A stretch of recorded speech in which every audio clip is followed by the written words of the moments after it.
São...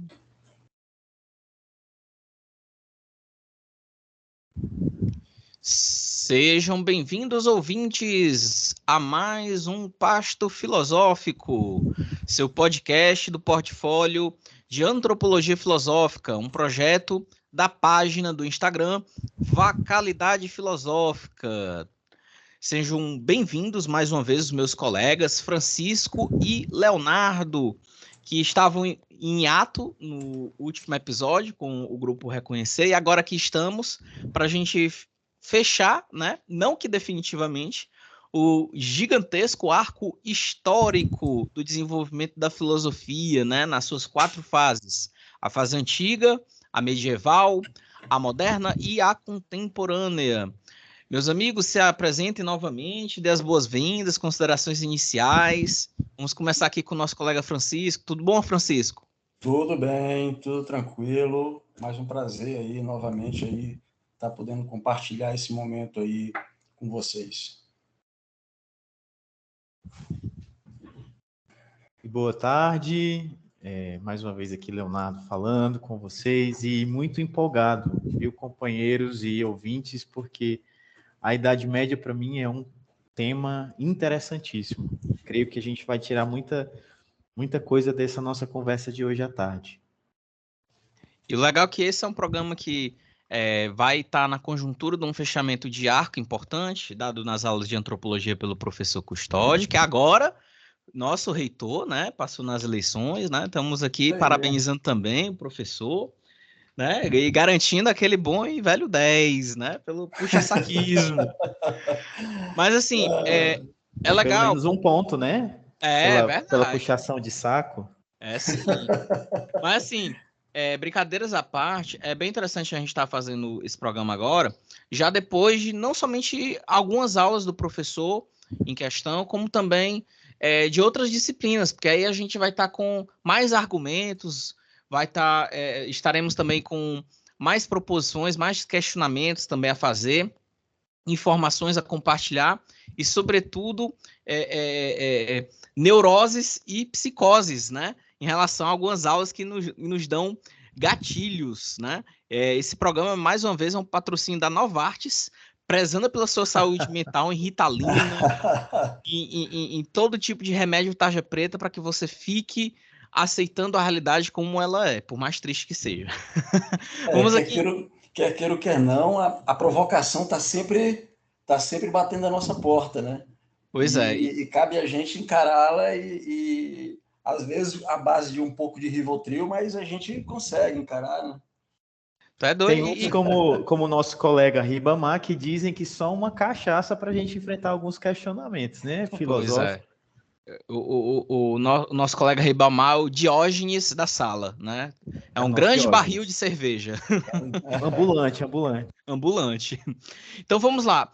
O primeiro tópico que a gente vai abordar aqui é sobre a questão da filosofia antiga. A gente vai passar nessa ordem, né, cronológica, mas para os ouvintes que estão nos acompanhando, a gente vai estar sempre jogando 2 tópicos dentro dessas considerações do que foi trazido para a sala de aula e do que andamos lendo, estudando, que são a questão sobre o ser em cada período, a posição do homem frente a aquele período, né? O que o homem pode representar antropologicamente falando para cada período filosófico e, por que não dizer, o objeto principal da filosofia, né?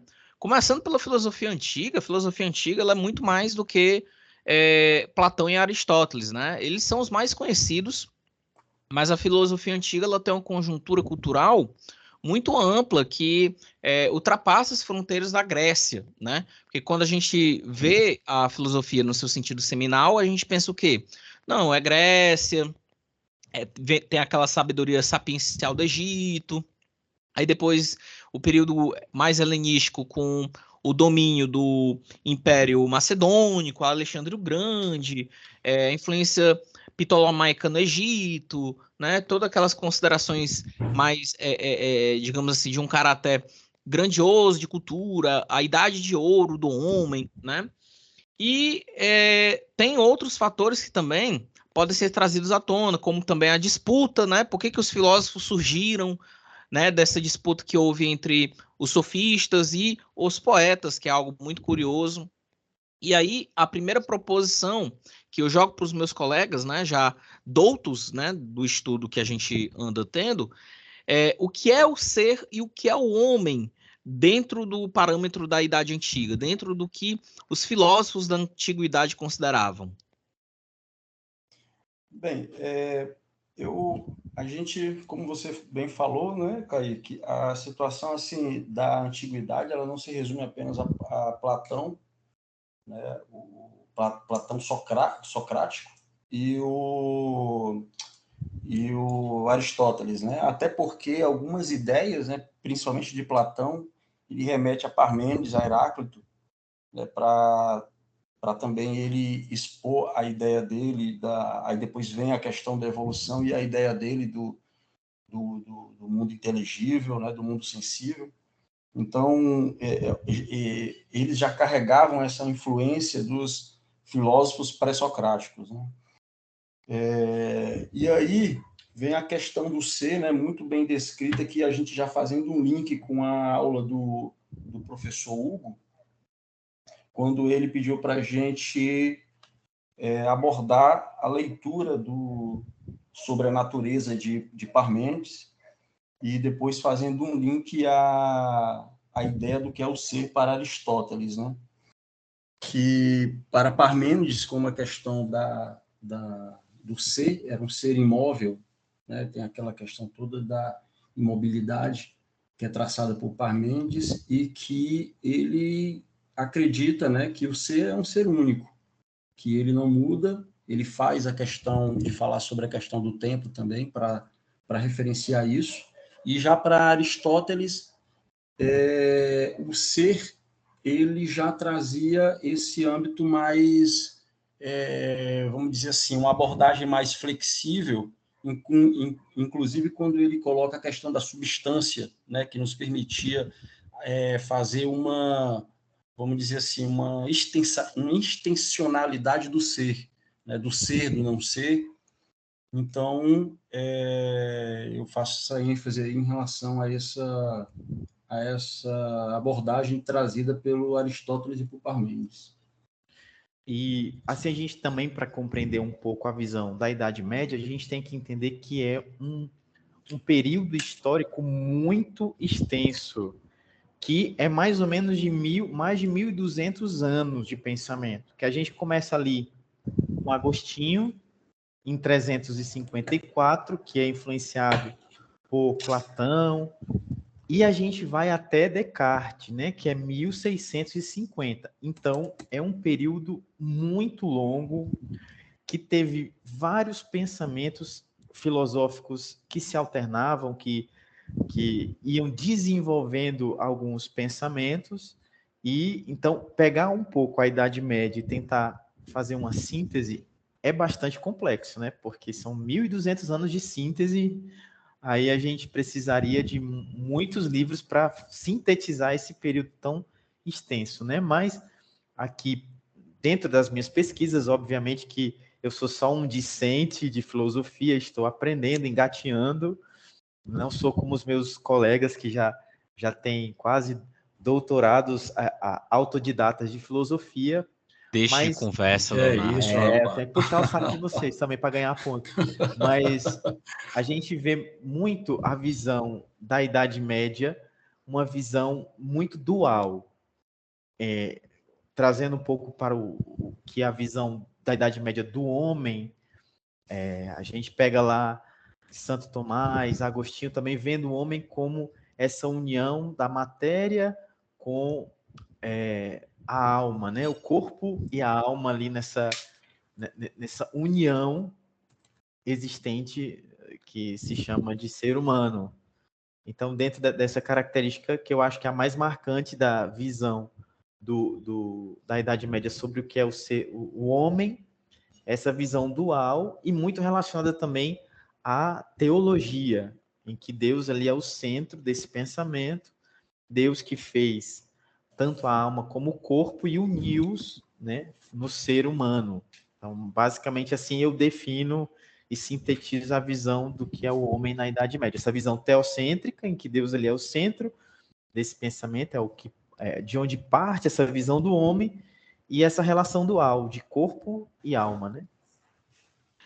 É legal porque, assim, o que tu faz nessa inserção, né, puxando já da Idade Antiga para a Idade Média, que alguns autores, como o Ivo Tonet, no seu pensamento sobre o estudo da centralidade do objeto, compartilhado na aula de teoria sociológica pelo professor Valmir, ele estabelece como um período só, né? Tanto é que ele classifica, antes do período moderno, o pensamento geral do ser humano como greco-medieval, né? Ele não considera que haveria uma divisão tão firme entre o período antigo e o período medieval, já que ambos tratavam do mesmo tipo de ordenamento hierárquico. E quando eu falo ordenamento hierárquico, é porque na visão antiga, e isso é uma herança que foi trazida para a cristandade medieval, na visão antiga é uma visão o quê? É uma visão cosmocêntrica, né? Em que o cosmo é um fator hierárquico e ordenador da posição do homem, né? O homem no sentido de obter a sua liberdade e a sua elevação espiritualmente falando, através da contemplação, através do cultivo dos saberes, da virtude, né? Para chegar àquilo que Platão chamava de uno, né? E que os neoplatônicos posteriormente expandiram essa temática. E aí a questão do ser fica fixa, como o nosso colega Francisco disse aqui, porque como o universo, na visão dos gregos, não se expandia, como era uma coisa já delimitada, né? Se a gente pegar a visão platônica, claro que diante do que temos hoje da ciência é diferente, o universo está em constante expansão. Mas na visão dos antigos, que eles tinham uma ciência mais observacional, a forma de episteme deles era mais limitada, né, em termos de recursos, apesar deles serem muito doutos no que dizia respeito a cálculos matemáticos e astronômicos, eles tinham a ideia de que as estrelas e o universo, até a extensão do que eles sabiam, era limitada ao campo de visão deles, né, até o horizonte do visível. Então, na ideia de filósofos como Platão e Aristóteles, há um universo ordenado, que é diferente daquilo que é o caos, que é a desordem. Se há um universo ordenado, a sociedade, por sua vez, ela tem que estar espelhada nesse universo organizado, ou seja, hierarquizada com pessoas na função de liderança, pessoas na função de decisões, pessoas na função de obediência, né? E muitas vezes encarnando o que hoje a gente vê como os três poderes na figura do monarca, né? Daquela pessoa que, ao nível microcósmico, seria o demiurgo, né? O mantenedor da ordem daquele universo material. É algo que o Platão mesmo explora muito em Timeu e Critias, né? Da onde ele discorre sobre a criação do universo, as esferas concêntricas, né? De onde também se parte todo aquele ideário em relação às esferas, a música das esferas, como costumam chamar, e aos mundos visíveis e invisíveis, né? A concepção humana. E aí esse Inclusive, homem... Kaique, e exatamente disso que a Idade Média também se embasa para fazer ali a sociedade medieval bastante estratificada, né? Assim, onde cada um tinha a sua função e a ordem social dependia de que cada pessoa na sua função social exercesse aquilo que estava determinado divinamente, né? Vem disso daí, desse pensamento que você está comentando, né? A ordem do universo, né? E eu acho que a forma como foi trazido isso foi uma forma que foi natural em relação à transmissão e à recepção do cristianismo no período helênico antigo, né? No final do período helênico, quando os apóstolos passaram a fazer suas pregações, né, em Corinto e outras cidades, estados que estavam já helenizadas, né? O que eles tinham como uma barreira cultural o entendimento dos próprios gregos, né? Paulo de Tarso, ele no seu processo de conversão e difusão da fé cristã, ele mesmo caiu na real, ele chegou à conclusão, não, já sou aculturado, já tenho uma cidadania romana, estou aqui nas cidades da Grécia, a gente tem que conversar na linguagem deles, né? E se percebeu dentro da formação da própria Igreja Católica que a filosofia grega poderia ser um instrumento útil para essa ordenança, porque a Igreja Católica ela se formou no seio do Estado romano. Quando o Império Romano caiu, a Igreja ela perseverou, ela manteve essa continuidade porque ela herdou toda a estrutura estatal romana. E aí, quando ela volta a beber das fontes gregas, acaba sendo um fator muito importante de manutenção de ordem, porque foi a mesma coisa que o Estado romano fez quando dominou a região da Grécia, né? Bebeu muito, fartamente, da filosofia grega para construir a sua ideia de império. E no caso da igreja, na sua hegemonia de trazer o reino de Deus, né, sendo a representante, né, a esposa de Cristo, a sua estrutura eclesiástica. E Agostinho mesmo, Santo Agostinho de Hipona, ele tinha muito dessa ideia de estabelecer um reconhecimento daquilo que o Platão trazia, no sentido de que se existe um ordenamento cósmico, existe um ordenamento mundano dos homens que tem que seguir as leis, né? Só que não são leis cósmicas, né? Pagãs, são leis que são estabelecidas Divinas, e são né? visíveis na natureza e divinas, né? Aplicadas pelo homem, né? Se tu puder discorrer um pouco mais sobre isso, porque ficaria interessante até para o pessoal ter uma noção mais exata. Então, assim, essa sociedade medieval, ela era justamente estabelecida dentro dessa concepção de que Deus estabelecia no que se chama de providência, onde cada pessoa, cada indivíduo nasceria e como ele deveria exercer o seu papel na sociedade. E cabia ao indivíduo reconhecer o seu lugar e para que a ordem, essa ordem que se pensa que veio lá de Platão, ela fosse estabelecida, o indivíduo ele tinha que cumprir a sua missão enquanto ou clero, ou nobreza, ou mesmo servo. Então, a sociedade medieval ela se embasava nesse conceito de que eu tenho que ser o que eu fui criado para ser e depende de eu ser um bom servo, ou um bom rei, ou um bom clérigo, que a ordem social seja estabelecida através daquilo que eu contribuo, né? Então, é basicamente isso o pensamento medieval de sociedade, né? De comum, né? Eu tenho que ser aquilo que eu devo ser. Colaborando, Léo, com o que você está falando, e resgatando um pouco, né, da antiguidade para a época medieval, o cosmos ele tinha também uma noção de natureza, e que o ser humano ele fazia parte desta natureza. Então, trazia, né, eu acho que o Kaique falou sobre isso, trazia aquela harmonia, né, então tinha que trazer harmonia à natureza, mas de que forma? Né? Então entra essa questão também do telos, né, que é dito por Aristóteles, da questão finalística, que se refere à causa final. E eu acho, né, assim, eu creio que essa questão da causa final, ela é trazida justamente para reforçar isso que o Léo acabou de falar, que cada um na sociedade ele tinha uma função, vamos dizer assim, já fixa, né, que não tinha a mobilidade dentro da sociedade, era muito difícil. Eu creio que também trazida já esses conceitos de Aristóteles para a era medieval. Era algo muito fixo, né? Muito exatamente, enrijecido. exatamente. Exato. E a questão do cosmos, o que acontece?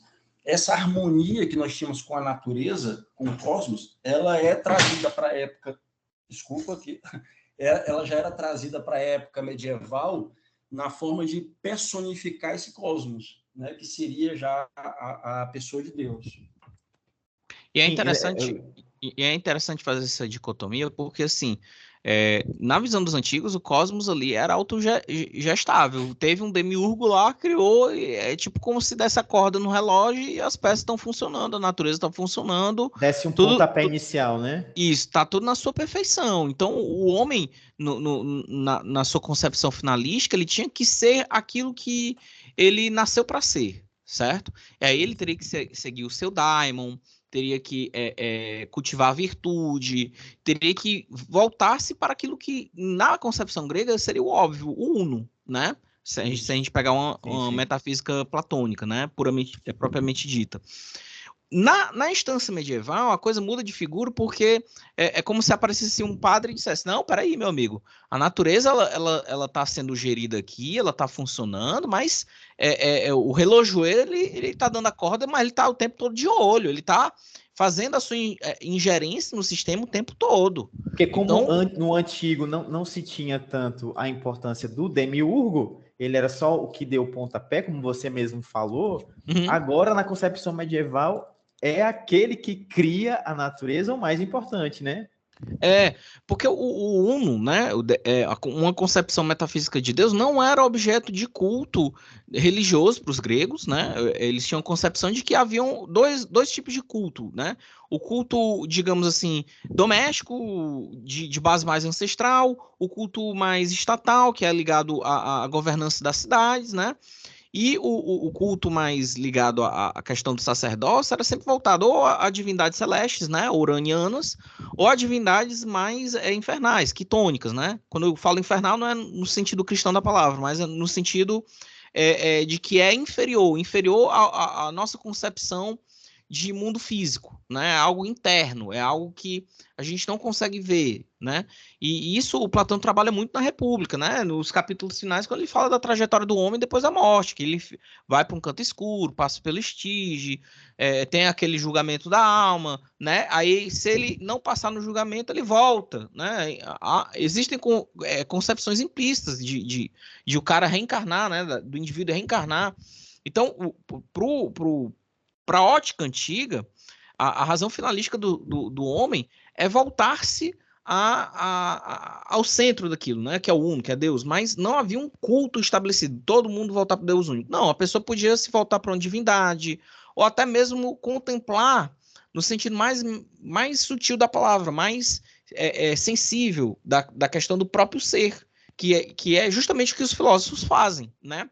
Numa concepção mais religiosa, e aí vocês podem até mesmo observar manuscritos posteriores a esse período, como o Corpus Hermeticum, falar de Deus, fazer especulações, meditar, contemplar, estudar, debater filosoficamente, poderiam ser, no entendimento místico, formas de se conectar com aquela fonte criadora, né? Não à toa, e isso o professor Custódio traz muitas vezes em aula, mas eu também já via várias vezes isso nas aulas de grego, né, do curso de extensão que eu participo como aluno, que teoria, né, a própria palavra teoria vem de theos e horem, né, o horos, que significa ver, no sentido de observar, ver aquilo, e theos é Deus, ou seja, teoria é observar a Deus, né?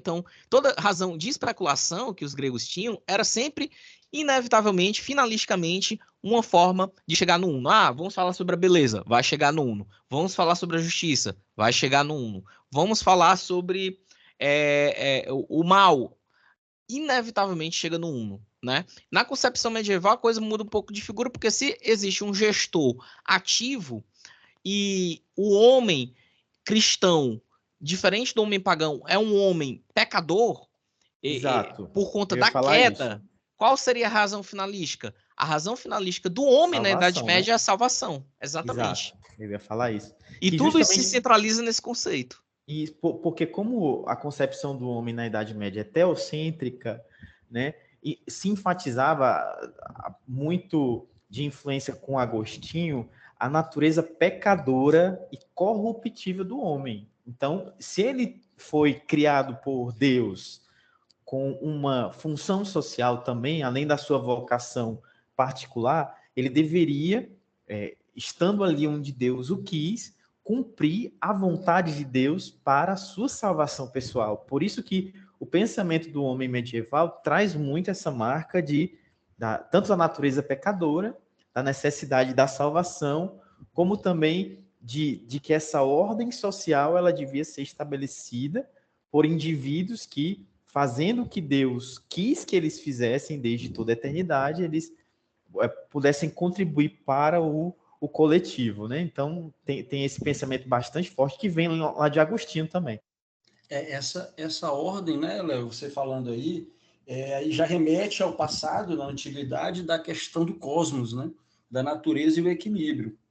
Então, é inevitável você falar da era medieval sem falar da era antiga, né? Porque tudo eles tentaram, né? A ideia era essa, era, na verdade, cristianizar a razão, né? E transformar, houve essa semelhança do cosmos, né? Porque eles puxaram para Deus.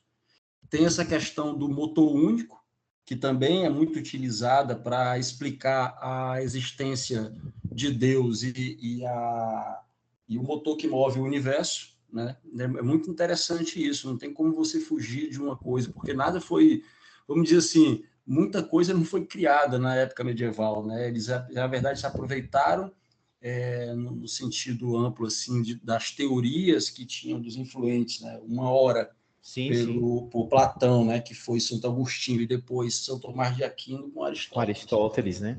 Até porque, assim, esse início, né, quando a gente vê ali Agostinho, que é um marco, digamos assim, que se diz da filosofia da Idade Medieval, Agostinho ali, mas tem uma gama de outros grandes filósofos ali junto com Agostinho, mas Agostinho é esse expoente. A gente vê a questão da patrística, que é justamente esses primeiros filósofos cristãos que tentavam, através da lógica, de conceitos filosóficos, embasar a fé. Então, ali, digamos, a patrística, tendo por expoente Agostinho, ela tentava colocar fé e razão juntas. Por isso nós vemos ali como um abraço da filosofia antiga, com Platão e Aristóteles principalmente, juntamente com os autores medievais, em especial Agostinho e Tomás de Aquino. Esse abraço ali é como se fosse uma passada de cajado, cajado não, de bastão, como aquela competição das Olimpíadas, né? A gente vê eles passando o bastão e Agostinho e Tomás de Aquino continuando essas ideias da filosofia antiga e encaixando dentro da visão cristã, né, de filosofia também. Isso mesmo. No caso, esclarecendo aos nossos ouvintes, né, também é mais um patrocínio aqui das aulas do professor Hugo, né, quando ele nos esclareceu a respeito dos dois períodos relevantes, né, que é a patrística e a escolástica. Em que a patrística ela ressalta um período cujos padres eles faziam textos em apologia à fé cristã, e em consequência disso, né, gerou um novo período, a escolástica, né, um período de criação das universidades, né, onde a fé cristã era discutida, e muitas vezes com base nesses textos criados anteriormente, e que todo conhecimento adquirido, né, deveria ser, na verdade, a afirmação da fé, né? Não somente da fé cristã, como também de tudo aquilo que fundamenta a fé cristã, que são as escrituras. Porque, veja, Cristo morreu e o que ele deixou de legado? Ele deixou de legado a sua mensagem, né? A boa nova, o Evangelion. Perfeito. E, nesse sentido, o dever dos padres da igreja era um dever, digamos assim, ancestral, de discipulado, porque eles herdam os deveres dos seus antecessores, que foram os apóstolos, né? Toda a estrutura católica medieval, ela parte desse pressuposto de herança, né? A figura do Papa, né, que é Pedro Apóstolo, primeiro dos apóstolos, centraliza muito essa figura paroquial de alguém que tem o dever não somente de pastorear o rebanho, como também o dever de educar, né? E é como se fosse uma espécie de paideia cristã, né? Para a ideia greco-cristã, né? Havia paideia, havia o sentido de educação, não somente mera sofística, mas que fundamentou tudo aquilo que dizia a respeito do que é ser grego, do que é ser humano naquele período. E a patrística, ela acaba sendo uma forma de pegar as pessoas pelas mãos e dizer assim, olha, tá vendo Aristóteles, Platão, Proclo, né, todos esses filósofos, na verdade, estavam falando daquilo que a gente sempre falou aqui, que é Deus, e as escrituras, elas comprovam a verdade dos filósofos. E aí eles fazem um jogo de inversão, colocando a filosofia não como uma categoria apartada da religiosidade, mas submetida ao estudo superior da religiosidade, que seria a teologia. Então, era algo... serva, né? A filosofia era Isso. serva da teologia. Eu já li em vários livros, né? Até um termo que eu não sei se ficou divulgado historicamente, mas me parece bem pesado, que é a filosofia escrava da teologia, né? Inclusive, né? E nesse sentido, não é uma coisa que só tem início dentro do período medieval. Isso já tinha uma preparação até mesmo durante o período helenístico. Se a gente for pegar, por exemplo, o histórico do Filon de Alexandria, ele foi um judeu helenizado, que ele já tinha, na concepção de filosofia dele, da influência que ele absorvia do período dele, né, que foi, aqui pegando aqui o nosso pai dos burros, né, o Google, que foi do ano 20 ao ano 50, né, do ano 20 a.C. até o ano 50 depois de Cristo. Filon de Alexandria, ele tinha como o seu objeto principal o quê? Ele tinha a meta de tentar justificar a Torá dentro dos pressupostos da racionalidade. Mostrar que a Torá não era somente uma questão de fé irracional, mas que havia uma racionalidade por detrás da religiosidade, do que seria ser judeu, né? do que o judeu, ontologicamente falando, teria de finalidade, né? Do que seria a finalidade do homem na concepção judaica, né? Que é cumprir mandamentos. Veja, o judaísmo ele parte do pressuposto cultural de que existe um povo que fez um pacto com Deus. E esse pacto com Deus tem única e exclusivamente a finalidade de salvar aquele povo, e salvar aquele povo através do cumprimento de mandamentos.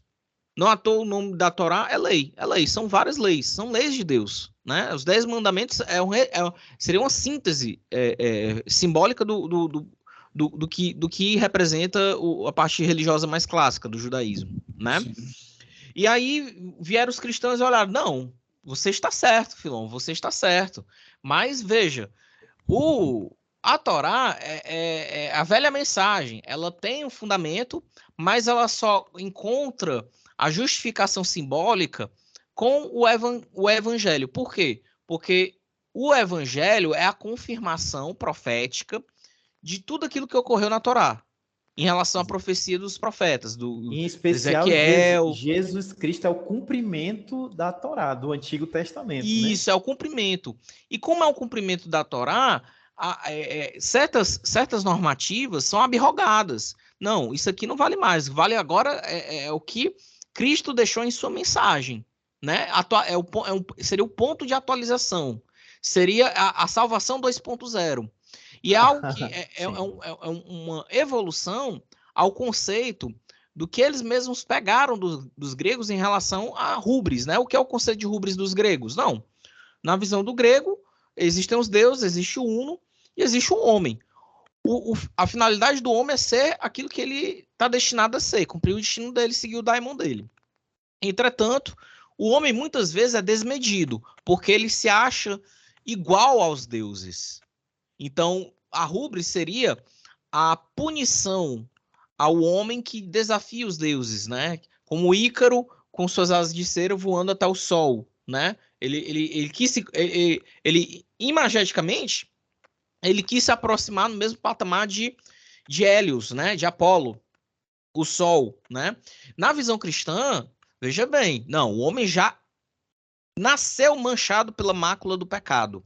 Jesus, ele se sacrificou para salvar toda a humanidade. Então, não é algo restrito mais a um povo, mas a toda a humanidade. E a sua mensagem, ela para salvar toda a humanidade, ela teria que ser espalhada pelos 4 cantos da Terra, para que todos saibam disso e tenham a oportunidade de obter a salvação. E deixa de ser um processo individual, no pensamento grego, de liberdade individual, para ser um processo de elevação e finalidade do homem no âmbito mais universal, coletivo. Né? E isso, universal. O universal para eles é no âmbito coletivo, em que havia estratificação social e aqueles que ocupariam posições de poder espiritual e temporal para poder levar essa humanidade, né, à salvação final, ao cumprimento, né, da profecia. Então, a Igreja Católica, o período da cristandade medieval, sempre se pautava em tentar ter o domínio e o controle da interpretação das escrituras e, por sua vez, o controle da posição ontológica do homem naquele universo. Política, social. Sim. Aproveitando esse ensejo, caros companheiros, que você está falando aí da questão do conhecimento, Kaique. Não sei se está aí dentro do roteiro. Está tudo dentro do roteiro. E se não estiver, estará. Pronto. Eu queria fazer uma pergunta, que é justamente, eu acho que é a pergunta que traz a polêmica para o tema Idade Média, certo? Eita. Acho que vocês já devem pressupor do que seja, né? Eita. A visão da Idade Média como a idade das trevas, a idade do obscurantismo. Eu queria que vocês discorressem, se assim, já que a gente está trazendo essa questão da visão da sociedade medieval, de alguns conceitos também de alguns filósofos, o que é que vocês acham desse termo, a Idade Média como a idade das trevas? Olha só, antes da gente falar sobre isso, eu vou até citar aqui o livro de iniciação à história da filosofia, né? O livro que, inclusive, ele faz parte do estudo da antropologia, que o professor Custódio, inclusive, pediu para que a gente pudesse, né, lê-lo. Ele fala justamente sobre isso aí, Léo. No caso, ele fala o quão errôneo, né, é essa imagem que foi carregada. E, se vocês me permitirem, eu vou ler um pouco aqui de um trecho, né, do livro, que fala o seguinte: durante muito tempo, a Idade Média foi conhecida como a Idade das Trevas, um período de obscurantismo e de ideias retrógradas, marcada pelo atraso econômico e político do feudalismo, pelas guerras religiosas, pela peste negra e pelo monopólio restrito da Igreja nos campos da educação e da cultura. Entretanto, a arte gótica, com suas catedrais, a poesia lírica dos trovadores e a obra de filósofos de grande originalidade, como Pedro Abelardo, São Tomás de Aquino e Guilherme de Ockham, né, mostram que não é tão obscuro assim quanto tentaram descrever esse período. Né? Porque a tendência, geralmente, né, desculpa, eu estou esperando também ansiosamente, assim como do Francisco, a colocação do Kaique, mas geralmente as pessoas, elas tendem a rejeitar a Idade Média como sendo uma lacuna, um lapso, um hiato, e que esse espaço, esse buraco é preenchido com superstições, com religiosidade de um conceito de cegueira mesmo, de visão de mundo, de ciência, né? Então, como é que vocês veem essa questão da Idade Média como essa visão desse senso mais comum que às vezes as pessoas têm de Idade Média como essa lacuna, né? Na história da filosofia até. Essa questão do senso comum foi bom você ter mencionado, porque o senso comum acaba sendo uma espécie de normativa social, a depender do período histórico que a gente muitas vezes observa, né? Por exemplo, os próprios medievos, né? Os próprios indivíduos do período medieval imaginavam a Idade Antiga como se fosse o paraíso na Terra, como se fosse o próprio Jardim do Éden, né? Convenhamos, o próprio período do Renascimento foi uma demonstração dessa idealização em relação ao período antigo, né? Pessoas assim, idílicas, né? Aquele ambiente bucólico, todas as pessoas ninfas do Tejo, nuas, né? Passeando pelos rios de Portugal. Não, eu vejo a Idade Média até, não como Idade das Trevas, né? Mas como idade de contraste, uma idade de luz e sombra. havia luz e havia sombra. Exato, né? Kaique. A Idade Antiga, se a gente for tomar o mito da caverna como uma analogia simbólica, o mito da caverna é a saída do homem da obscuridade.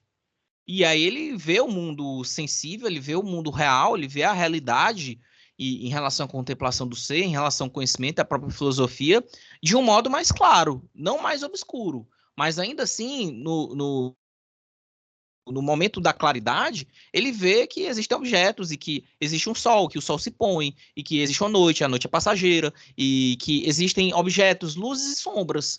No período antigo, antes da filosofia, era só sombras. E agora, na Idade Média, o que a gente tem? A gente tem indivíduos que muitas vezes focavam na luz, né, no sentido de buscarem a Deus, né, viam a Deus como essa luz de esclarecimento, ou até mesmo o conhecimento como uma manifestação daquilo que Deus permite ao homem, né, como uma bênção divina.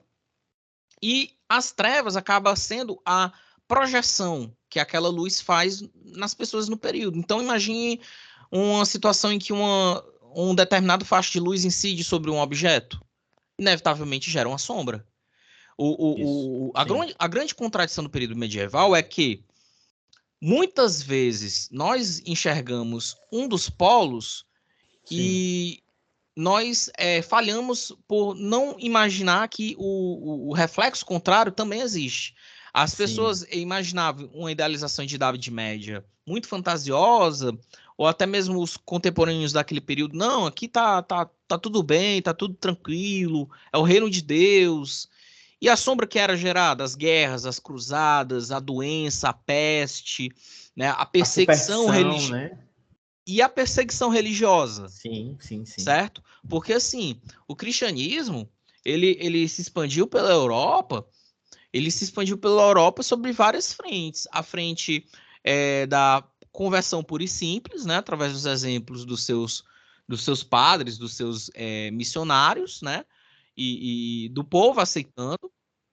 Mas, no sentido de expansão também, havia expansão pelo aço. Havia guerra. Né? As conversões, por exemplo, dos povos da Europa ao cristianismo foram conversões pacíficas. Foi coisa do tipo, olha, você pode vir até apoio aqui. Não, às vezes nem é converte ou morre, às vezes é o seguinte, conveniência. Porque vê que aquela população já está toda cristianizada, assim como no período romano, não, por que não, rei cristão? Vamos aqui, tá entendendo? E as práticas pagãs, elas acabaram sendo marginalizadas, não foram nem apagadas, porque muito a igreja, quando ela não pôde combater no sentido de eliminar, ela absorvia no sentido de influência cristã.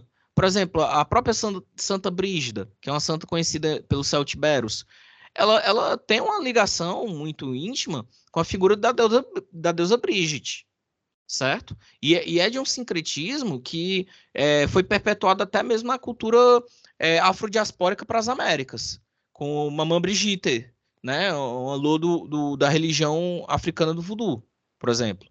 Então, aquilo que a Igreja Católica ela não conseguia combater, ela absorvia. E daquilo que ela não conseguia assimilar, virava sombra. A construção da figura do diabo é uma mera demonização em relação ao que os antigos chamavam de espíritos, de daimons, né? A própria demonização da palavra daimon é um processo linguístico que fez parte da cultura cristã do período.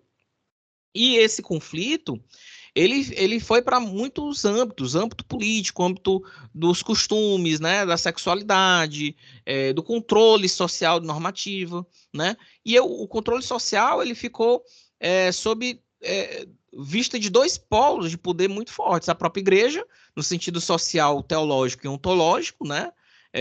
Controlando inclusive o que as pessoas tinham de acesso a conhecimento, e a perseguição muitas vezes era a pessoas que tinham um conhecimento diferente ou representavam uma ameaça teológica à igreja, e o poder temporal dos reis, que eram justificados por uma doutrina, né, divina, né, dada pela Igreja Católica, a doutrina divina dos reis. Olha, você é um rei, assim como Davi foi rei, e está sendo justificado por Deus. Por que você reina? Porque Deus permite. E você nasceu rei, então você nasceu com essa graça. Tá entendendo? Essa mudança, Essa estrutura, essa normativa, ela só foi quebrada com a virada, né, das evoluções que deram, que consolidaram o período moderno, né, que nem deram origem ao período moderno, mas que consolidaram. E isso fica muito claro no texto do Yves Tonnet, quando ele fala sobre a centralidade do objeto, quando ele vai fazer a crítica aos greco-medievais, né, no sentido da mentalidade. Então, toda essa propaganda de que a Idade Média é uma Idade das Trevas é uma narrativa também social, é uma narrativa sociológica construída pelos iluministas. Sim, sim. Como uma resposta à perseguição anterior que a Igreja Católica fez desde o período do Renascimento, a quem tivesse um pensamento científico diferente. A Igreja Católica, ela não permitiu nem ter a reforma dentro dela mesma, com seus próprios pares, como Marcílio Fitino, Tomásio Campanella, o próprio Giordano Bruno. Giordano Bruno era uma parte do corpo eclesiástico. E ele foi levado ao que eu digo assim, jocosamente, de churrascão na Inquisição. Ele foi morto na fogueira. Sim. Tá entendendo? Não, isso não joga toda a culpa para tudo que a Igreja Católica fez, mas institucionalmente ela foi responsável por muita coisa. Não significa que ela foi responsável por toda a Inquisição ou por toda a desgraça da Idade Média, convenhamos. O ser humano já é uma figura ambígua. Sim. E muitas vezes a Igreja ela foi um fator de segurança do conhecimento e da normativa social, porque senão ia ser caos. Sim, isso. Pode falar, Léo.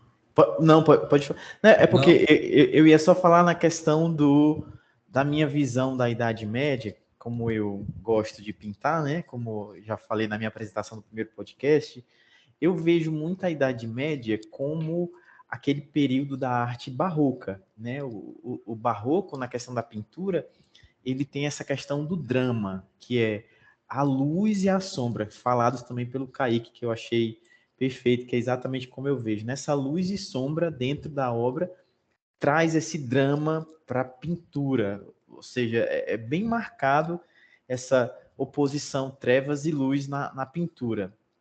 Com a Idade Média eu vejo a mesma coisa, né?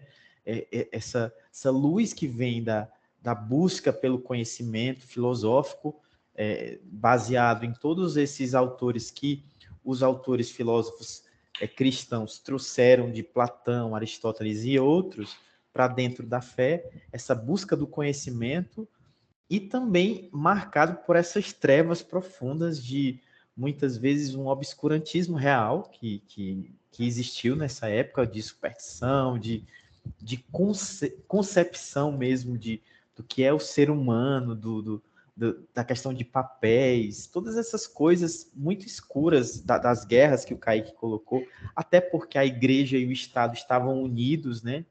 Então, digamos assim, a gente via muitas decisões eclesiais marcadas como decisões também políticas, para a política, para uma questão do poder. Então, estava ali aquele... É como se fosse... Vocês já ouviram a expressão saco de gato, né? É como se houvesse esse saco de gato com o conhecimento dentro. Eu vejo assim a Idade Média, né? Uma confusão, essa efervescência de conquistas, superstições, obscurantismo com conhecimento, com a evolução do pensamento, com aquele ali, o início da valorização do estudo com a criação de universidades, do patrocínio da arte. Então, como é que pode um período ter tão marcado esses dois contrastes, né? Essa treva e essa luz. Então, por isso que eu gosto muito da Idade Média, porque ela marca esse drama humano de treva e luz, de conhecimento e ignorância, de questões de não conhecimento, como é que eu posso dizer? Eu não queria dizer de burrice, de ignorância. Mas pronto, ignorância com conhecimento. Então, esses contrastes tão marcantes no mesmo período. Por isso que eu gosto tanto da Idade Média. Por isso que eu sou empolgado com a Idade Média mesmo. Essa dicotomia, né, de bem e mal, luz e escuridão, Eu creio que elas fazem parte do bolo e tudo, mas eu creio que a questão desse termo, né, Idade das Trevas, se diz muito a questão do conhecimento, né, que o conhecimento ele foi tido como direcionado, vamos dizer assim, né, foi um conhecimento, vamos dizer, limitado, que tudo era para a questão de ratificar a fé cristã, ratificar a existência de Deus. E isso aí, óbvio, criado pela modernidade, justamente porque a modernidade ela cresceu em cima da expansão do conhecimento. Então, eu acredito que ela foi... Eu acho que essa questão do termo período das trevas tem muito a ver com isso.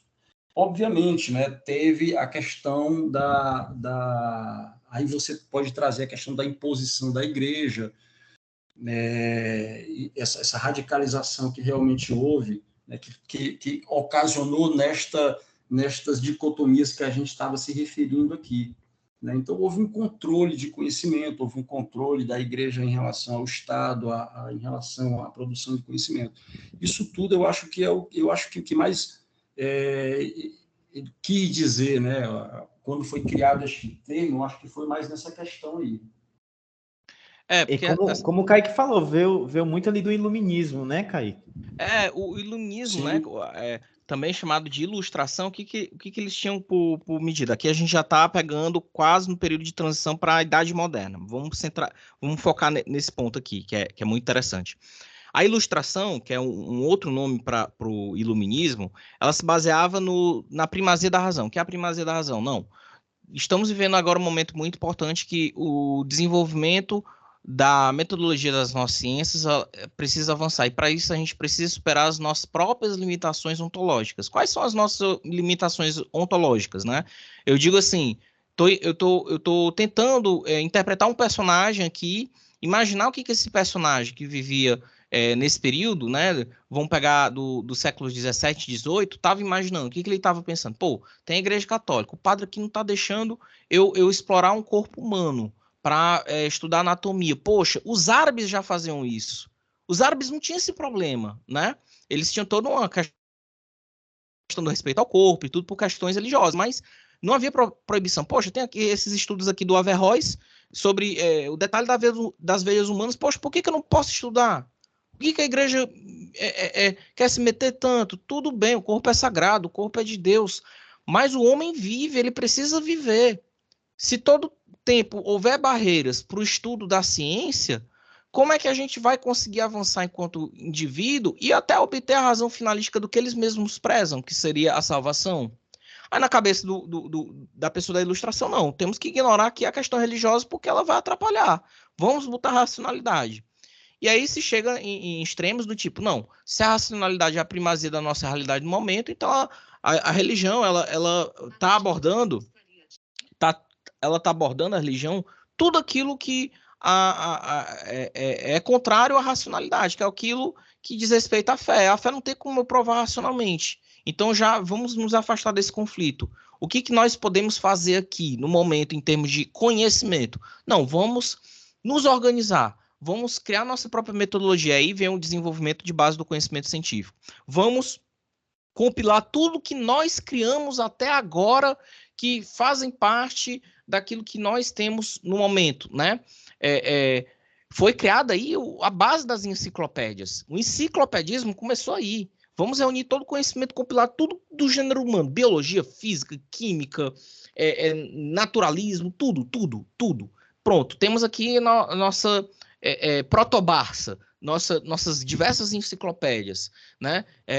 Nós estamos nos reunindo com nossos pares. Se há uma normativa... Protobarça foi pesado. Essa aí tu puxou, viu, Kaique? Essa aí foi... Eu me senti envergonhado aqui, inclusive. Humilhado.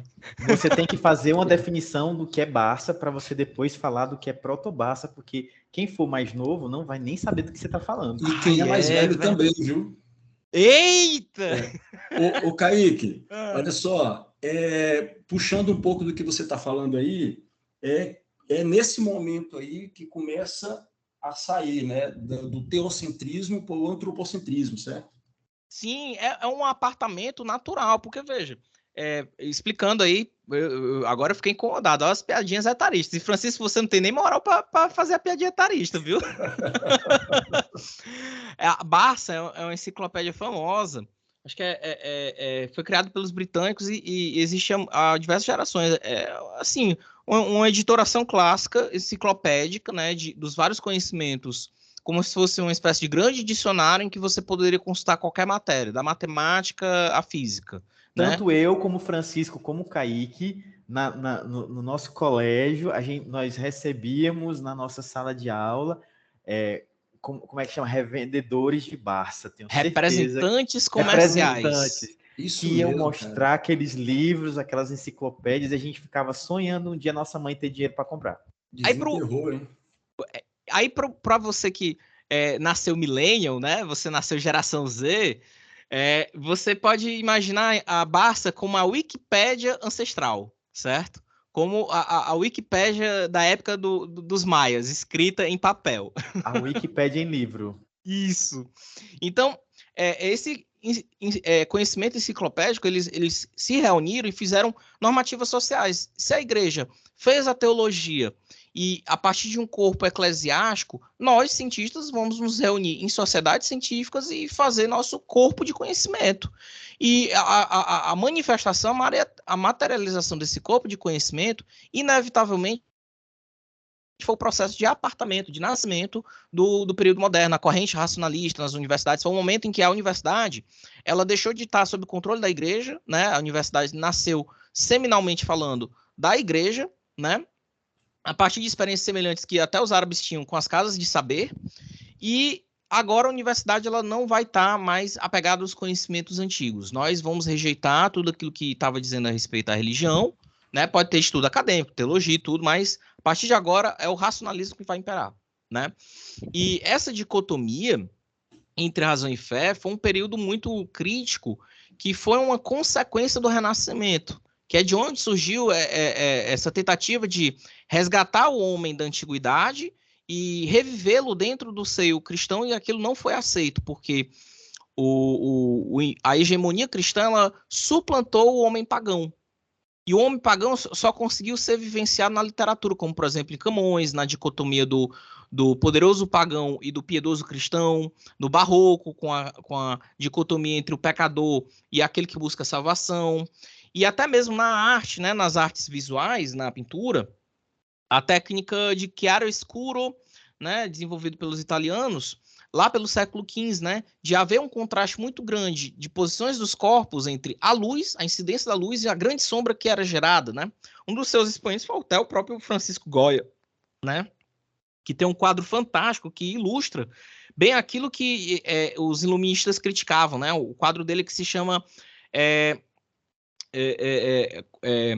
O Sono da Razão Produz Monstros, né? Quando a razão morre ou quando a razão dorme, ou quando a razão vacila, os monstros surgem, que seria toda a superstição, todo o obscurantismo que eles acusavam, né, os seus antecessores.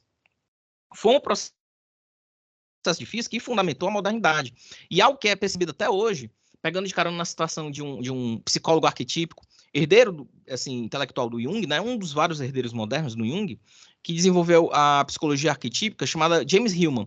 James Hillman, em seu livro sobre ânima e ânimos, ele tem uma passagem que ele fala assim, por muitos séculos, o homem cristão tentou suplantar o homem pagão, e o homem pagão ficou soterrado dentro do inconsciente da humanidade.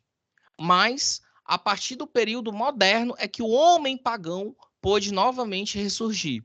E coincide muito com o período dos séculos XVI em diante, que fundamenta aquele período realmente da real transição para a Idade Moderna, que foi o do romantismo. O romantismo também, como escola literária, ele negava tudo aquilo que a Igreja Católica pregava em termos de normativa social. Ah, se você tem que ter o amor a Deus, não, você tem que ter amor a outra pessoa também. Seguir as suas paixões, seguir o seu coração. Algo que muitas vezes os padres da igreja negavam. Não, você não tem que seguir seus impulsos animais, né? E o romantismo, não, você tem que se curar daquele mal que você tem, do amor, e você tem que ir para para o interior para, através do ambiente bucólico, obter a cura, obter uma elevação espiritual através da natureza, a fuga pela natureza, né, o escapismo pela natureza, que representa um contato com a imanência, né, com aquilo que os cristãos condenavam em relação ao panteísmo, por exemplo. E tudo isso faz parte do processo que eclodiu, né, nessa, digamos, morte simbólica do homem cristão, do homem greco-medieval, para dar surgimento a um homem inteiramente antropocentrizado, né? Um homem racional, o homo racionalis, por assim dizer.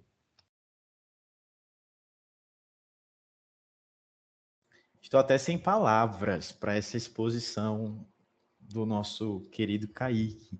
Mas é engraçado também, assim, eu vejo a Idade Média como um período efervescente do conhecimento também. O homem medieval, embora envolto aí em muitas coisas que são próprias da época, né, essa questão toda realmente de obscurantismo, ela existia, não tem como a gente não perceber esse pensamento medieval mais retrógrado e fechado, né? Mas também, nesse contexto, eu percebo o homem medieval como um homem muito sedento do conhecimento. Quando a gente vê ali no início das grandes navegações, né, existia aqueles medos dos mitos que falavam que existiam nos mares realmente existirem, mas mesmo assim o homem se joga para a busca do conhecimento, né? Eu vejo essa efervescência, tanto que se a gente for fazer um resumo dos filósofos que vão, como eu falei no início, desde Agostinho até Descartes, a gente vai ver quantos filósofos grandiosos a Idade Média gerou, né, mesmo nesse contexto. Agostinho, Boécio, Anselmo de Cantuária, Pedro Abelardo, Tomás de Aquino, João Scotus, Guilherme Ockham, Nicolau de Cusa, quantos filósofos importantes que debatiam sobre fé e razão, sobre a própria natureza da alma, do livre-arbítrio, e tantos conceitos que a gente estuda até hoje vieram desse período que tanta gente considera como um período obscuro. Conceitos que servem até hoje, né, de referência para a gente falar do homem, da verdade, do infinito, de Deus, coisas do tipo, né? Sim, pode falar. Não, fala, Francisco. Não, a questão da passagem para a Idade Moderna, né? Tem também só queria salientar aqui também a questão do resgate daquele, vamos dizer assim, a expansão do homem no que diz a respeito dos sofistas, né? A relativização, eles resgatam, né? Como você falou, a questão do renascimento, é uma busca, né? uma busca daquela antiguidade, né? daqueles conhecimentos, dos preceitos que existiam na antiguidade. E no material de estudo, né, também ressalta essa questão dos sofistas, e também a questão dos conhecimentos, né, como falou o Léo aí, o ciclo das descobertas, né, da dimensão geográfica, o pluralismo antropológico, da dimensão cultural, né, como fala. Então, eu acho que esse salto, esse resgate, ajudou um pouco em querer determinar que o período medieval foi um período das trevas, né, que não tinha nada que pudesse ser aproveitado dele. Mas muito pelo contrário, né, como o Léo está falando aí, até hoje a gente carrega algumas não vou dizer consequências, né, mas nós carregamos vamos dizer assim, uma influência da própria época medieval. Eu gosto muito, foi boa a sua citação, Leonardo, em relação a gostos pessoais, assim, de exemplos que você traz, né, até mesmo de leituras suas. Eu gosto muito do período da Idade Média, já pelo meados do Renascimento, principalmente do pessoal da escola mais humanista, né? Eu sou suspeito em dizer porque, assim, comparativamente falando, se Agostinho é um cristão, assim, exemplar, né? Eu sou um gnóstico safado, porque eu gosto muito daquilo que é heterodoxo dentro desse período. Então, vem aí Marcílio Fitino, com De Vita Coelitus Comparanda, né? Uma das suas obras. O próprio Giordano Bruno, com De Umbris Idearum, né? Da sombra das ideias, né? O próprio conceito, os próprios conceitos que o Pico della Mirandola colocava sobre seus discursos sobre a natureza do homem, né, já numa centralidade de discurso do próprio humanismo em si, né, a cidade dei sole, né. Eu digo isso porque boa parte da leitura que eu fiz do período também foi à luz de pesquisadores como Frances Yates, né, ela já é falecida. Ela tem um livro maravilhoso, para quem gosta de pegar esse recorte de contradições, já no período da efervescência de conhecimento, que se chama assim, Giordano Bruno e a Tradição Hermética. Tem outro livro dela também, que já é mais disponível, dá para a pessoa catar em livraria, sebo e na Amazon mesmo, o Da Arte da Memória, quando ela discorre desde a antiguidade sobre técnicas de memorização, como é que os antigos percebiam isso, porque não havia computador e não havia imprensa, né? Então só havia escrita, manuscrita, e as pessoas elas tinham por obrigação decorar discursos, né? O Agostinho ele tinha técnicas, inclusive, de memorização muito interessantes. E todos esses autores, eles margearam de uma forma, digamos assim, sobrenatural, bizarra, se a gente for olhar com as lentes de uma pessoa do período moderno, né? Principalmente dos racionalistas, porque eles investigavam ainda o campo do mistério da consciência humana. O Giordano Bruno, ele desenvolvia, dentro das teses dele no De Umbris Intearum, técnicas de visualização mental, técnicas, digamos, que podem ser muito comparáveis com meditação ou digamos assim, arte criativa em relação à mente, arte da memória, que é um desdobramento da arte da memória, mas foi parte determinante para a criptologia moderna. O que é a criptologia moderna? É o estudo de códigos que hoje a gente percebe na programação computacional moderna. Então, o Giordano Bruno ele tinha essas ideias de formar uma ciência que, através de analogias e associações livres, pudesse criar conhecimento, que é aquilo que os racionalistas dos séculos seguintes conseguiram formalizar de uma maneira mais clara, como Descartes. Então, o Giordano Bruno ele pegava o seguinte, não, vou desenvolver essa ciência e essa ciência vai ser a heurística. A heurística ela foi desenvolvida por outras pessoas no período, como o próprio Fitino, né, que é antecessor ao Giordano, e havia também pessoas dentro da Igreja Católica que estudaram aquilo de maneira ainda mais bizarra, ainda mais atrelada à questão teológica, como, por exemplo, Johannes Trithemius, que foi um pároco, que era dono de uma biblioteca muito importante na Europa, assim como se fosse um ponto de parada entre a Inglaterra, a França, a Espanha. Agora eu me esqueci onde ela ficava localizada exatamente. Mas ele foi, digamos assim, professor informal de muitas pessoas, né? O próprio enciclopedismo do período iluminista decorreu dessas iniciativas de um pároco, né? De um abade que era dono de uma biblioteca, porque um dos seus discípulos, um dos seus alunos foi Cornélios Agripa, e tanto ele quanto Cornélios, eles investigavam que era chamado de filosofia natural, daquilo que eles observavam de forma sobrenatural como magia naturalis.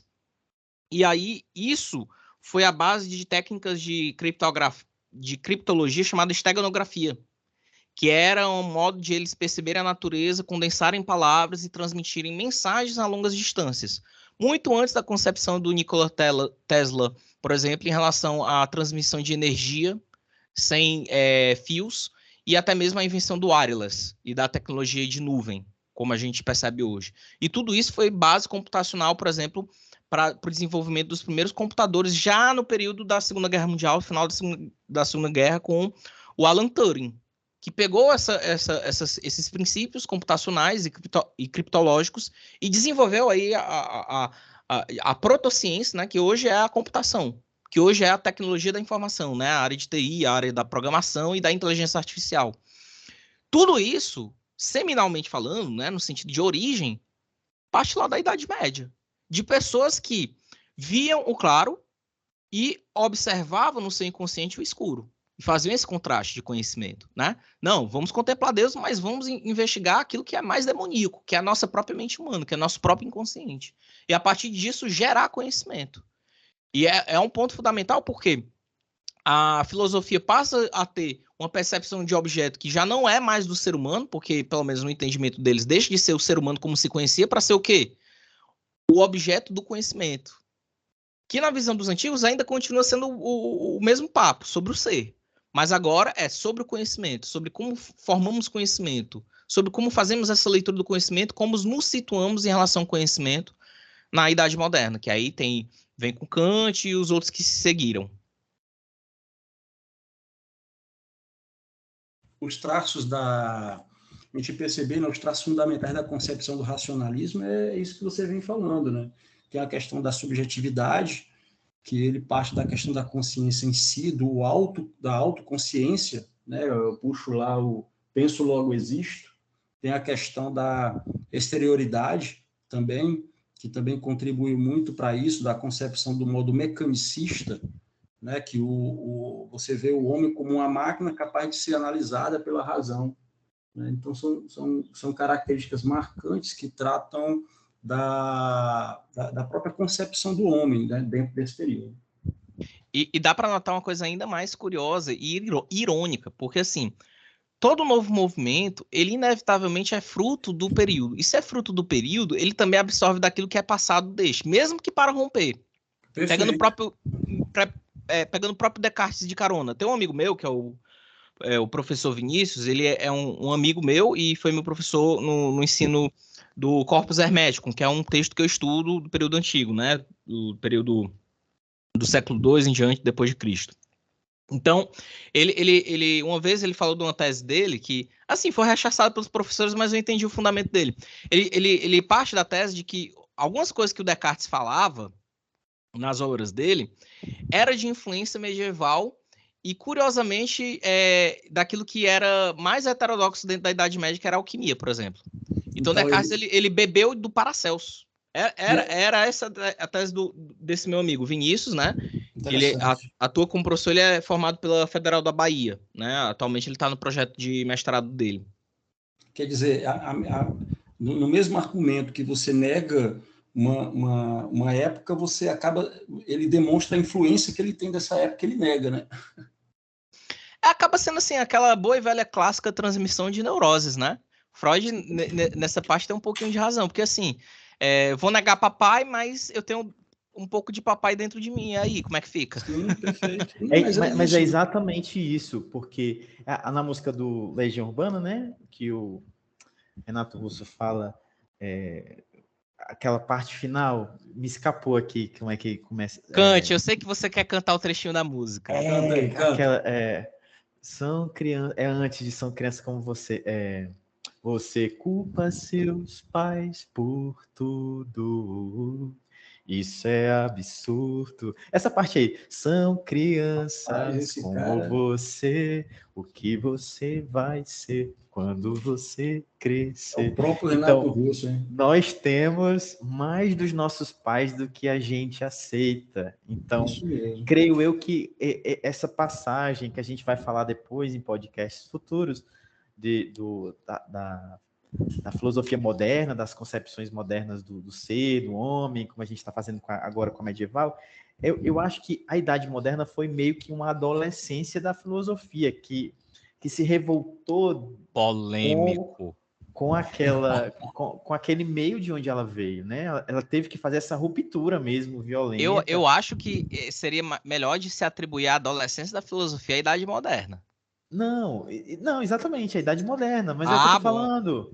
Tá certo. A Idade Moderna foi meio que uma adolescência em que o adolescente se revolta com o pai, mas não tem como negar que muitos conceitos modernos vieram da Idade Média também, como os da Idade Média vieram da Antiga, como você estava falando aí.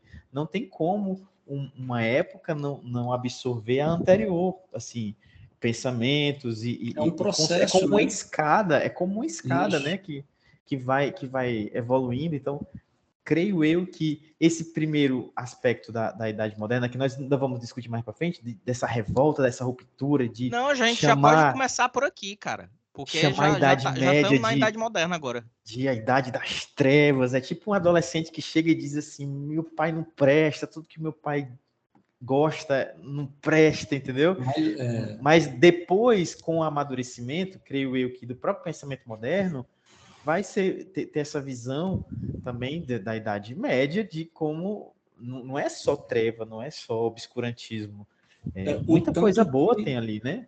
O tanto que a era contemporânea já tenta fazer esse resgate que foi abandonado, tentado, né, abandonar pela Idade Moderna, né? A gente pode já partir para esse ponto.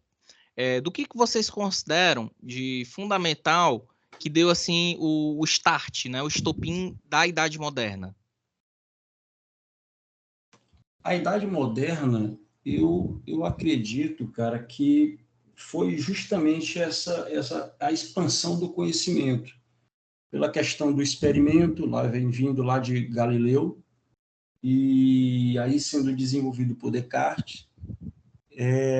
Então, eu acredito nisso, eu acredito que foi esse boom do conhecimento, que também não podia ser mais, você usurpa, né, vamos dizer, se é que eu posso usar esse termo assim, mas o que algo pertencia à igreja agora não é mais da igreja, é de todos nós. Então se estipula a questão do experimento, a questão do racionalismo, como a gente conversou aqui, em princípio, negar para que eu possa consolidar uma era, eu tenho que negar a que veio antes. Então, teve esse sentimento de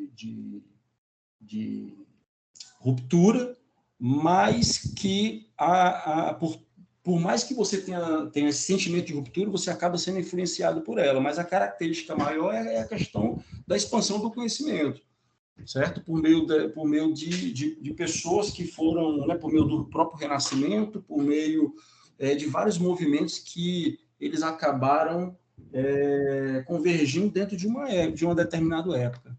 Sim, sim.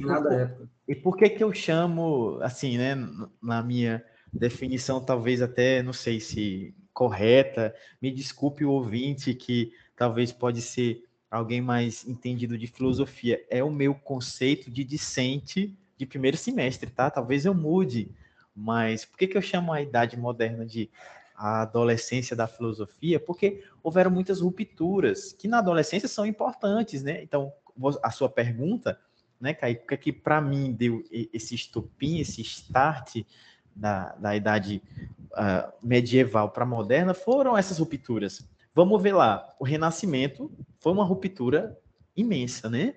Então, ali através da arte, porque na verdade os artistas da Idade Média eles eram polivalentes, né? Eles tinham conhecimentos múltiplos, eram versados em tantas coisas, e aí eles viram na arte um meio de falar desses conhecimentos. Então foi uma ruptura bastante grande de vários conceitos, né? A questão dos descobrimentos daquela época ali, das grandes navegações, né? De descobrimentos, entre aspas, de outros povos, de outros lugares, e a reforma protestante, que também foi uma ruptura, foi um grito entre aspas, adolescente, né? De mudança religiosa, mudança de paradigmas, de questionamentos, o que antes na Idade Medieval não se podia questionar, né? Era algo intocável. Ali na Revolução Protestante se começou a questionar, né? A igreja, os dogmas. Aí depois a gente culmina com a Revolução Científica, né? Ali com Galileu, Isaac Newton, o próprio Descartes também, né? Que ajudaram nessa questão da Revolução Científica.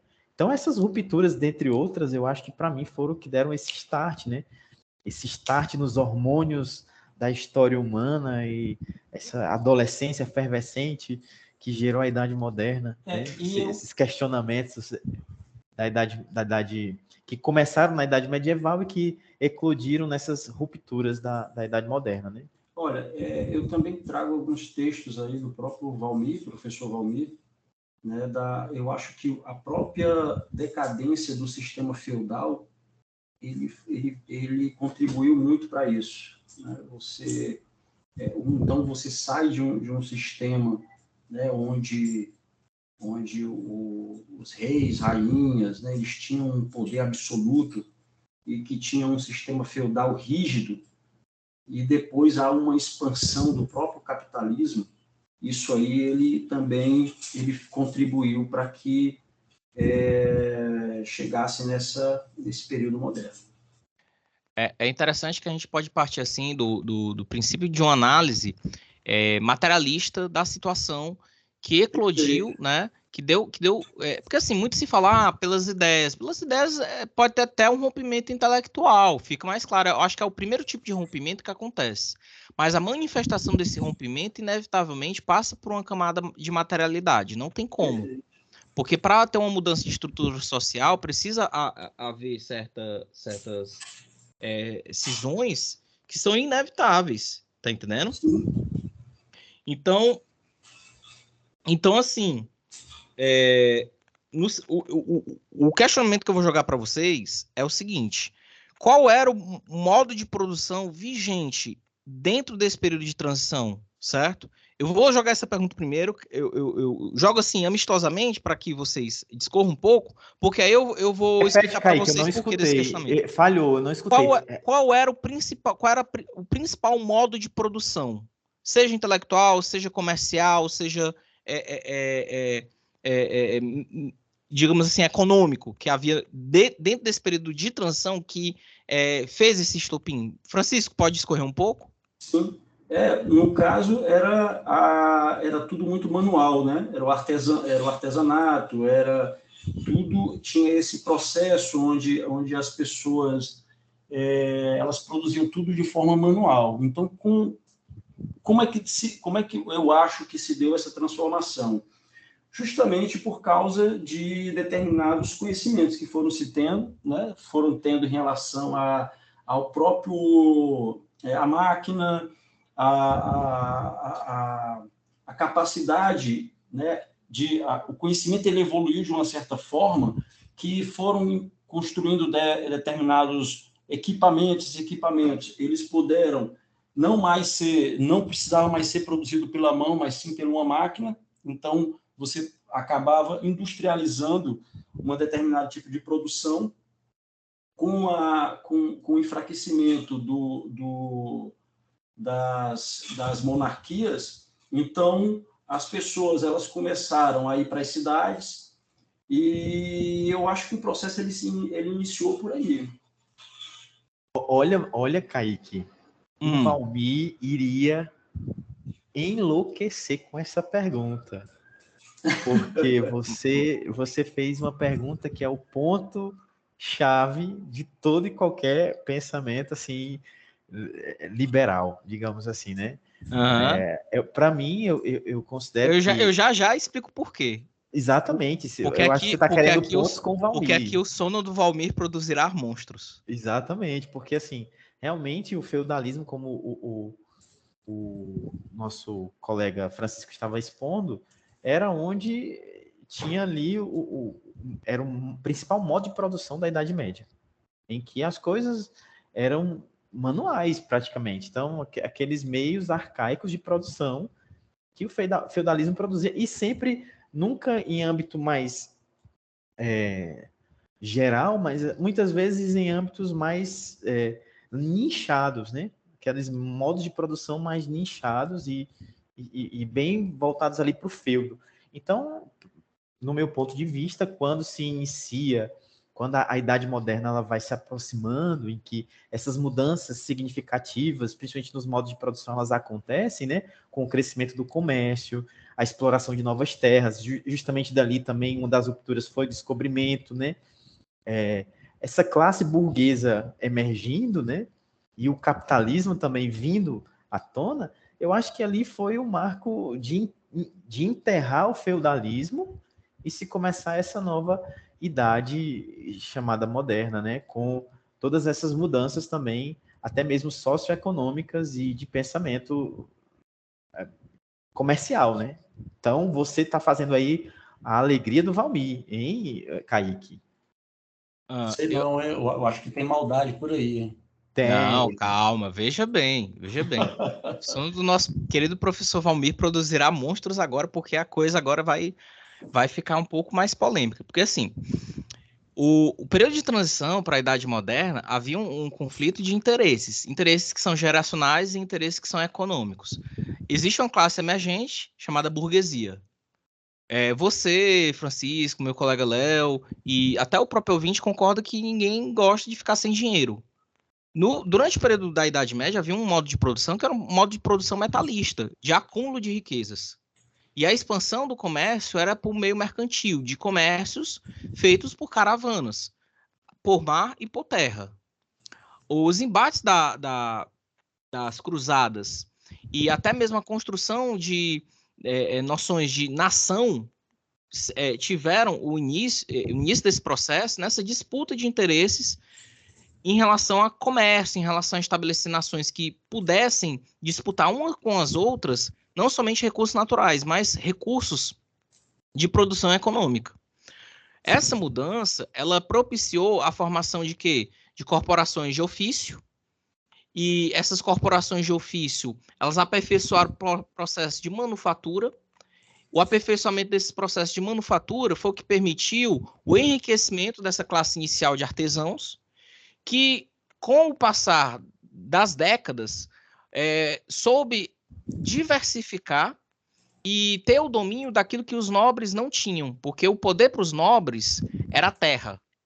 E como os burgueses eles não tinham domínio sobre a terra e a condição ontológica sobre a terra, eles unicamente se concentravam na prestação de serviço e na troca de mercadorias. Quando houve o desenvolvimento dos primeiros maquinários, a burguesia ela conseguiu ter uma maior ascensão econômica, de ter acesso à mesma amplitude de consumo que a nobreza, mas ela ainda não tinha o espaço de existência digno que eles tinham de estarem e falarem como iguais.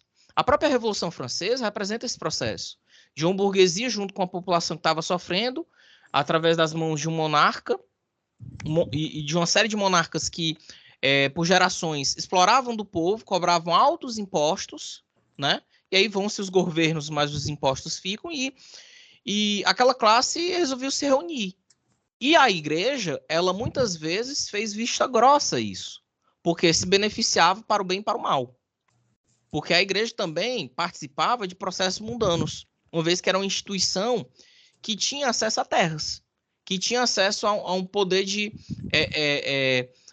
chancelar o poder divino desses reis. A doutrina divina dos reis é uma conceituação até política moderna, certo? Não é uma coisa do período medieval, era uma coisa que estava no período medieval, mas que durante o período dos déspotas esclarecidos, né, daqueles que no período da transição ainda queriam ter o domínio sobre o processo de conhecimento manufatureiro, aquilo ali entrou em conflito, porque numa tomada de narrativa, só existe um tipo de recurso disponível, um tipo de espaço disponível. Alguém, uma hora, ia ter que ceder. E era inevitável o conflito. Tal aconteceu na Revolução Francesa e na Revolução Americana.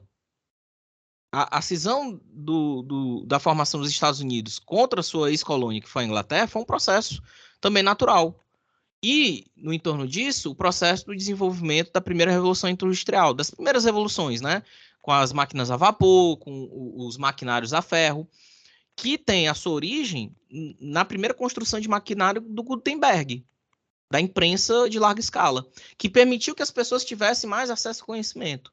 E mais acesso ao conhecimento significava o quê? Maior domínio sobre a narrativa e sobre o entendimento do mundo. Porque se você só passa a se situar no mundo quando você entende com a maior quantidade e qualidade possível de informações. E a Bíblia era muito importante porque era a narrativa de primazia do período. Aí você pega um indivíduo chamado Lutero, que via a corrupção dentro da própria igreja que ele participava, que via as pessoas sofrendo e questionava aquilo. Ele tinha os próprios interesses dele? Tinha. Mas ele partiu numa cisão frontal com a igreja a partir das suas 95 teses.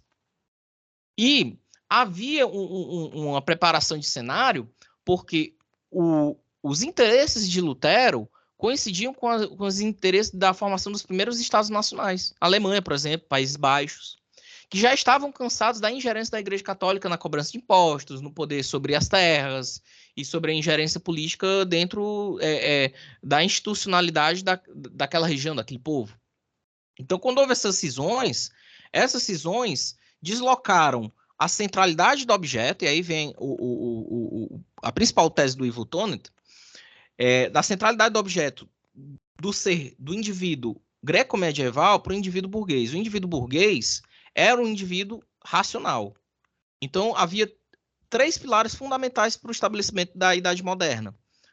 O modo de produção, que deixou de ser metalista para ser capitalista propriamente dito, não somente baseado na troca de mercadorias, no acúmulo de riquezas, mas na efusão de moeda, até mesmo durante o período medieval, com a criação dos cheques, foi uma invenção burguesa, né? Que a Igreja Católica tentava combater ao banco da época, que eram os próprios templários. E aí, o primeiro pilar é o capitalismo. O segundo pilar é a racionalidade, que já havia uma preparação através do iluminismo. E o terceiro pilar era o próprio indivíduo se perceber não mais como um ser, como uma figura ontológica puramente mental, mas como um sujeito, uma categoria social que participava da sociedade, que fazia parte da dinâmica social. Então, essa inversão de valores foi muito fundamental para que se deslocasse de um teocentrismo e colocasse o homem no centro, mas não necessariamente centro do universo, mas centro das dinâmicas de relação de sociedade. E aí a tese do Ivo Tonet, não, nós da burguesia, nós tomamos esse processo. Chegamos ao ápice do nosso desenvolvimento. Vamos parar por aqui. Por quê? Porque estamos muito bem aclimatados, não precisamos de mais revolução. E aí, esse não mais precisar de revolução gerou dentro da própria burguesia uma outra categorização, que foi a transformação de burguesia na classe conservadora, pegando toda a herança do tradicionalismo do período medieval e do resquício do feudalismo através do elitismo feudal. O burguês passou a ser a nova nobreza, porque tendo o domínio do dinheiro e tendo o domínio das relações de produção, ele tinha o domínio sobre o deslocamento da sociedade. Então ele estava no topo. O nobre não existe mais. Nós somos a nova nobreza, porque nós temos o domínio do dinheiro, não é mais a terra. A terra é comprável, tudo agora é comprável. Tudo agora é submetido ao poder do capital, dessas relações de produção. E aí, assim como na Idade Média, do seu contraste de luz e sombra, uma nova luz, uma nova sombra se gerou. A nova luz, processo capitalista, processo racional, processo científico. E a sombra? A sombra é o tradicionalismo, a sombra é o conservadorismo, a sombra é a luta de classes, é a instância material e aquilo que o próprio Nietzsche chamava, na sua crítica, de a morte de Deus. Não é que Nietzsche negasse puramente Deus, ele tinha um pensamento ateu, porque é a herança do professor que o influenciou também, que foi o Schopenhauer. Ele estabelece, não, Deus está morto porque esse Deus cristão que está sucumbindo, ainda medieval, que está prejudicando a nossa própria modernidade, ele já passou. Agora a gente tem que colocar o homem como um ponto de superação dele mesmo. Então o homem tem que ser a ponte para aquilo que o homem pode se superar. Um super-homem, né? O Übermensch do Nietzsche é isso. Então, a categoria do conhecimento para o Nietzsche, como uma parte do ethos, do espírito, do zeitgeist daquele período, é colocar o homem nessa dinâmica social de que tudo o homem pode conquistar. Então, se havia uma nova expansão de fronteiras em relação aos mares, agora é aos países, ao imperialismo, uma fase superior do capitalismo, que é algo que o próprio Lenin criticava, num livro propriamente dito. E tudo isso faz parte do que o Tonet critica. A centralidade do objeto é agora da ciência, a centralidade do ser é agora do homem, a centralidade da sociedade agora é do sujeito. E novas sombras são geradas. O sono agora é da razão propriamente dita, que produz esses monstros. E que esses monstros, décadas depois, geraram os principais pontos críticos da história da humanidade, que foi o período da Segunda Guerra, da Guerra Fria, e do que a gente vive hoje na Idade Contemporânea. Eita, mas você deu Ó, uma aula. Agora, como é que uma ponte para próximo podcast já, né? não, e outra coisa, né? Eu acho que o professor Valmir ia ficar muito orgulhoso de você, viu, Caí? Não, mas você você não notou não que ele deu umas alfinetadas aí, viu? Faz parte, né? Mas tudo que foi colocado lá na concepção da aula lá de sociologia, o Kaique, ele acabou, olha, para os ouvintes, né, que ainda não tiveram o privilégio de ver as aulas do professor Valmir desde o início, é só escutar aí no podcast o Kaique, que era isso aí. Agora, eu acho que eu vejo dessa forma, Kaique, assim, tudo é um processo, né? Tudo é processo. Então, a própria negação que houve da modernidade com a medieval, como a gente já falou aqui, ela fez parte do processo de crescimento da era moderna, embora houvesse essa negação. E a questão do capitalismo, ela também foi uma evolução, né? E como qualquer processo, vão ocorrer problemas. Então, e essa questão é importante que você colocou que era um movimento, né, liberal, e depois se tornou um movimento conservador, e isso é também parte de qualquer processo. Eu não acho assim que seja só uma característica, obviamente, fica muito mais evidente no capitalismo. Mas qualquer movimento que tente conseguir o poder, ele parte de um movimento radical, e tão logo ele consiga esse poder, ele vai querer manter aquele poder, ele vai querer manter aquela estabilidade que foi conquistada. E eu concordo bastante contigo, Francisco. Desculpa, queria fazer esse acréscimo, porque, por exemplo, se a gente for pegar, por exemplo, a Revolução de 17, que deu origem à União Soviética, beleza, formou-se todo um novo governo sob o égide comunista, né, com o objetivo de atingir o socialismo. Mas, veja, uma vez que houve a Revolução, se eliminou uma classe de nobreza, né, porque na Rússia não houve o estágio de transição para a burguesia, houve direto do feudalismo para o socialismo, né, dentro da própria teoria deles mesmos. Exato. E se estabeleceu uma nova classe lá, que é a classe dos burocratas. Hoje, tudo que a gente tem em termos de crítica à administração pública deriva disso, né?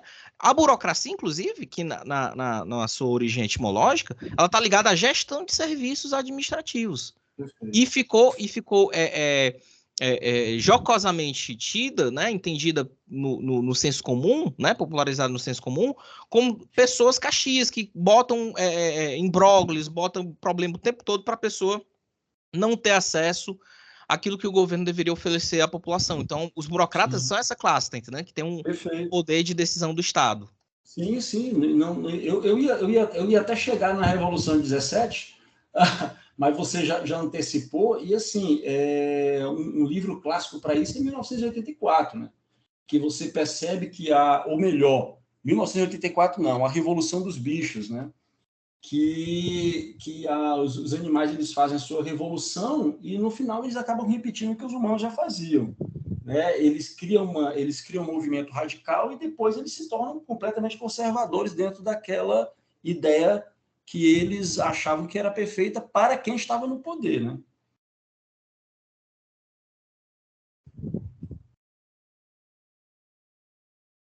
Silêncio. Mas eu acho que isso é um silêncio filosófico, mórbido, mas eu acho que isso já são cenas para os próximos capítulos, né? Pois é, tô vendo aqui o Leonardo entrar em autólise, né? Com eu estou quase que caindo. Programa que rendeu, né? Peço até desculpas aí aos ouvintes, a gente vai botar essa chaproca auditiva, né, sonora, já nessa segunda-feira. E a gente pode fazer a finalização desse arco, né, histórico, já partindo para a fase moderna e contemporânea, realmente na próxima oportunidade de encontro, né? Perfeito. Então, aqui a gente termina por aqui. Vamos fechar com as considerações finais, porque eu acho que rendeu muito, né? Foi para uma linha narrativa muito boa. Talvez a gente não tenha falado de tudo, assim, de forma organizada nos tópicos, mas pelo menos colocar a nossa aprendizado à prova é uma amostra de que está rendendo o próprio debate que é posto em sala de aula e está sendo trazido para cá. Sim, a questão, eu acho sim que a gente, embora não tenha sido da forma como a gente planejou, mas eu acho que a gente conseguiu atingir os objetivos. Infelizmente, a gente não conseguiu falar da época da contemporaneidade, né? Mas eu acho que dentro da possibilidade a gente conseguiu explanar aqui. Espero que os ouvintes tenham, eles consigam acompanhar aí o nosso raciocínio.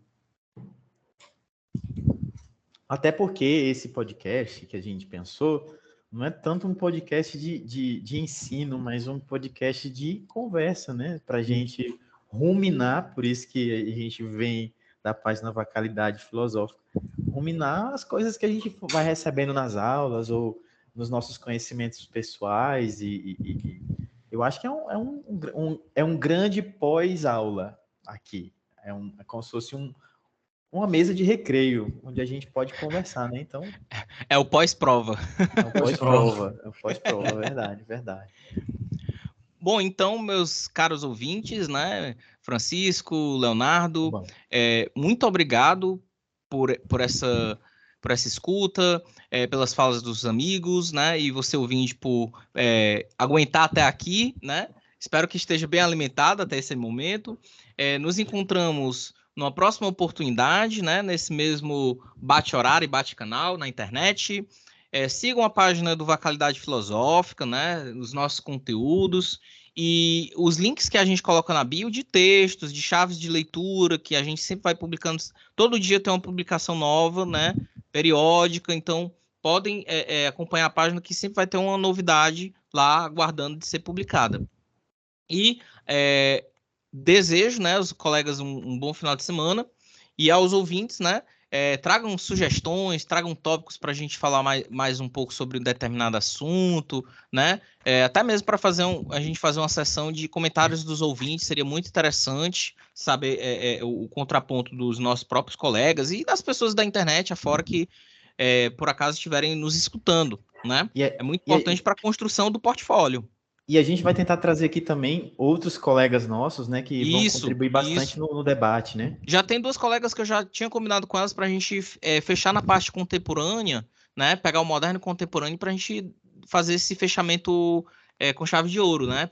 Para ficar uma conversa mais dinâmica, tá entendendo? Não só restrita a nós três. Perfeito. Também agradecer aí todo mundo, agradecer mais uma vez aí o Kaique, o Léo aí, por compor aí essa equipe aí, show de bola aí que a gente está fazendo aí, e também desejar aí uma feliz domingo aí pro pessoal aí, a gente se vê amanhã aí. Pois então, meus queridos, mais uma vez, um grande abraço e... Eu nem agradeci, Kaique, tu nem pois deixou agradeço, desculpa. Obrigado por essa experiência maravilhosa que eu tenho. Cada vez que eu venho nesse podcast, eu só falto chorar de tanta gratidão, porque eu não mereço isso, essa grande... fazer parte dessa equipe. Então, agradeço a vocês, agradeço aos ouvintes, agradeço a toda a filosofia como um todo, agradeço a Platão, agradeço a Aristóteles, a Kant, Descartes, todos eles, porque estão me fazendo muito feliz. Ô, Léo, você tá aparecendo no show da Xuxa, tá? Beijo pra minha mãe, pro meu pai, pro Descartes, pro Platão. Agora, uma coisa que eu fico incomodado. Não é a primeira vez, é bem a quarta vez que tu fica se diminuindo. Se reconheça, homem. Você é um indivíduo, uma pessoa com telos em relação à filosofia. Não se diminua, não tenha complexo de... Kaique? Com certeza você existe. Se não existir factualmente, você é uma projeção dos meus delírios, assim como o Francisco, não tem problema. Eu sou um dos seus melhores delírios, Kaique. Exatamente. Léo, a gente também não podia deixar de falar na Enciclopédia Humana, né? Que é o Kaique aí. O Barça que fala, né? Rapaz, trazendo umas coisas assim que Eu fico impressionado, cara. Cada dia eu fico Ele é o impressionado. chat GPT humano. Verdade. Não, eu sou um pouco de Falcão, como diz o Falcão, sou bom de conversa. Eu falo do pinico à bomba atômica, não Vocês tem não problema. têm noção, meu povo, de como é o Kaique, como foi o Kaique nessa prova de lógica que nós fizemos em equipe. Ele postulava tomos e mais tomos de lógica. Um abraço, pessoal. Valeu, Abraço, pessoal. Grande abraço. abraço. Até a próxima. Até tchau, mais. Até a tchau. próxima. mais. Tchau, tchau.